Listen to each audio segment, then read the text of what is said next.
Bonjour Maï, Bonjour, bienvenue sur le Papillon. merci de me recevoir. En tout cas, enchantée et merci d'avoir accepté l'invitation. Tu viens du soleil, de loin. Oui, j'adore Paris. Ah bah super. Bon, en tout cas, on se retrouve pour échanger sur ton bouquin que je vais présenter. Je vais mettre en évidence pour la communauté. Croix, aime, brille, un super bouquin, d'ailleurs une très belle couverture aussi. Voilà, que j'ai eu l'occasion de parcourir et de lire. Je voulais que tu nous en parles un peu, mais avant ça, je vais te laisser te présenter de la manière dont tu le souhaites. Alors, je m'appelle Maï, j'ai 42 ans, je ne suis ni mariée et je n'ai pas d'enfant. J'ai créé mon agence Maï Conseil début 2021 pour accompagner les femmes à briller dans toutes les sphères de leur vie. Et mon parcours a débuté en 2016 avec un blog. J'ai 34 ans, bientôt 35, je suis célibataire pas malade. Où le but était de partager mon expérience en tant que femme célibataire de plus de 34 ans. Et voilà, j'ai créé ma page Instagram Célib pas malade. Et voilà, le but c'est vraiment de décomplexer les célibataires. Et aujourd'hui c'est de décomplexer les femmes, briser leurs chaînes et qu'elles s'épanouissent. Très bien, en tout cas merci beaucoup pour cette présentation. Je te disais, moi ce qui m'a impacté dans ton livre, c'est que tu évoques plusieurs grands sujets, de façon très brio d'ailleurs. Le premier point, déjà la relation avec ta mère, voilà, qui aujourd'hui concerne beaucoup de gens, et comment ça peut impacter. Et j'avais une question par rapport à ça, c'est comment toi tu as su déjà prendre conscience que tu avais cette relation un peu toxique, je mets entre guillemets, et deuxième question, c'est comment tu as su te libérer justement de cette relation-là. Alors, j'ai pris conscience très tard que ma relation avec ma mère était toxique. Dans le sens où j'ai eu longtemps besoin de sa validation et j'avais besoin de ma mère en permanence à côté de moi. Et c'est en voyant mes amis, en voyant voilà, les relations des autres, tu te dis, ah oui, effectivement, moi quand je dis ça, il se passe ça. Voilà. Enfin, plein de choses qui ont fait que, oui, tu te rends bien compte, et puis quand tu parles avec certaines personnes aussi, que voilà, il y a des trucs qui vont pas. Alors moi, comment j'ai fait pour prendre du recul par rapport à ça, c'est, il y a un moment, il faut dire stop, tout simplement. C'est-à-dire que ce soit ta famille, que ce soit des amis, que ce soit n'importe qui, personne n'a à te nuire.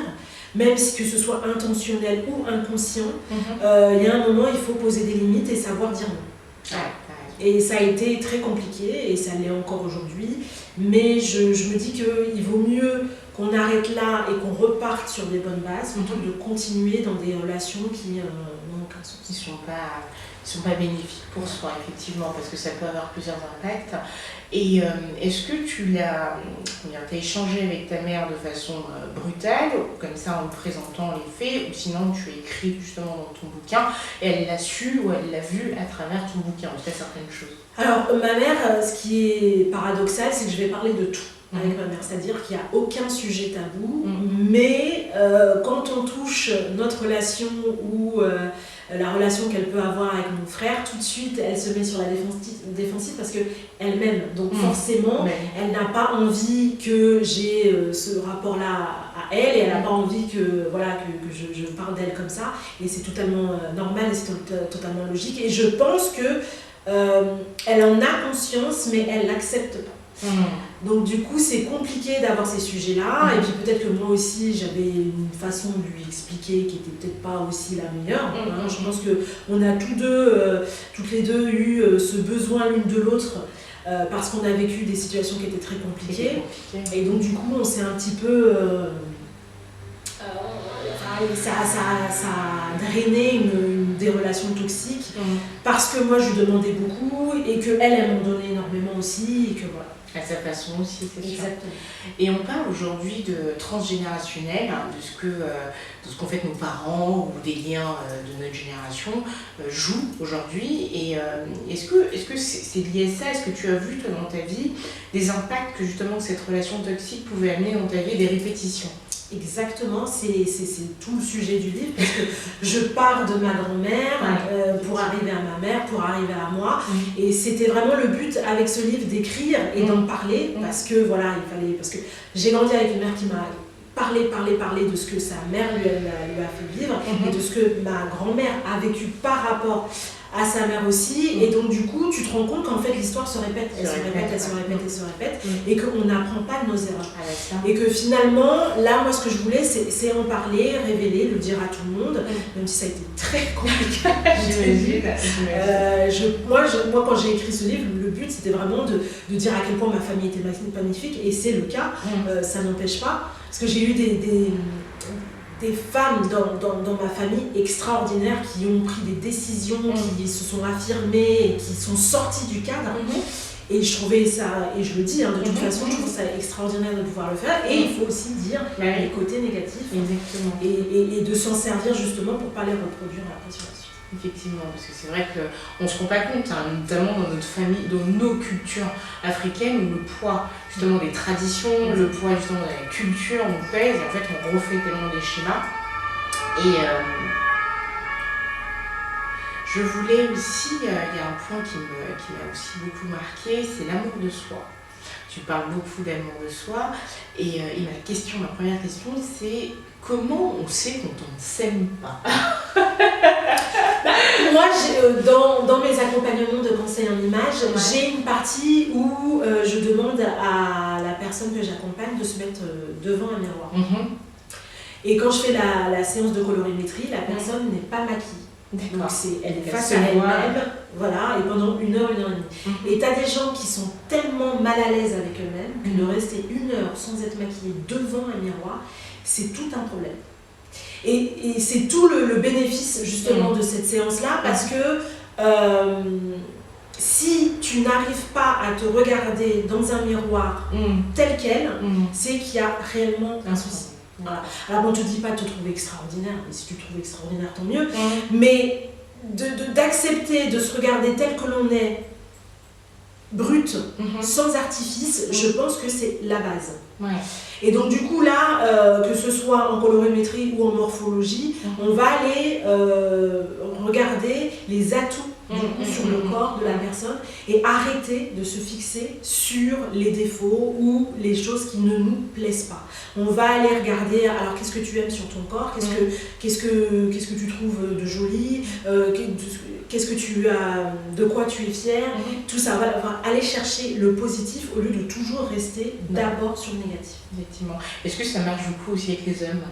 Alors moi je n'accompagne pas les hommes, mais je pense que c'est la même problématique pour les hommes. C'est vrai qu'eux ils n'ont pas besoin de tous les artifices qu'on a, mais ne serait-ce que la barbe, ne serait-ce que la coiffure, il y a du maquillage aujourd'hui, les hommes se maquillent.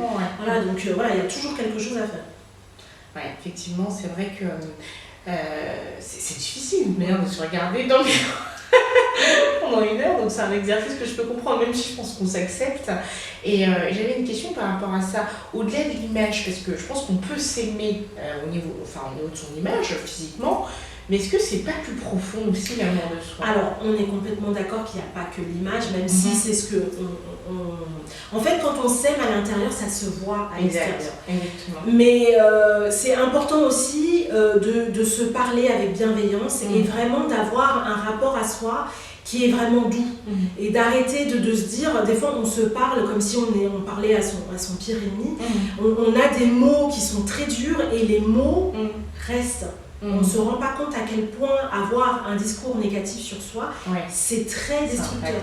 Et c'est peut-être des choses aussi qu'on a appris, qu'on nous a dit et qu'on répète sans se rendre compte, mais c'est vraiment se dire, voilà, oui, je fais des erreurs, oui, je ne suis pas parfaite, et tant mieux, j'apprends, j'évolue, je suis une personne perfectible, et s'arrêter encore une fois sur ce que j'ai fait de bien. Qu'est-ce que j'apporte autour de moi, qu'est-ce que j'ai réalisé. Exactement, effectivement, c'est tout un cheminement. Et moi, il y a une phrase aussi qui m'a marquée, c'est ma mère ne m'aime pas. C'est quelque chose, je t'avoue que quand j'ai lu, et d'ailleurs je vous invite vraiment à les y à fond, c'est vraiment, ça m'a touchée parce que j'ai trouvé ça d'une part très très courageux de ta part de poser ces mots-là, et d'une autre part, je me suis dit, oh, waouh! Ça peut questionner, mais en même temps, ça pousse vraiment à se dire bravo, et en même temps, se dire oula. Et je voudrais que tu nous en parles, ce mot assez fort. Alors, il y a eu des situations où, en fait, ma mère est quelqu'un d'extraordinaire. Hein.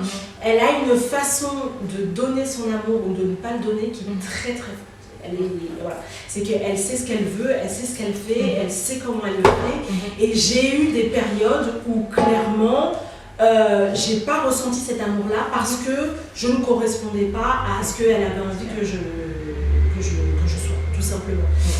Et cette façon aussi de me parler, cette façon aussi, je sais que les seules fois où ma mère a pu me dire je t'aime ou a été un peu affectueuse avec moi, c'est quand on était séparés parce qu'elle a dû faire à plusieurs reprises des allers-retours au Sénégal.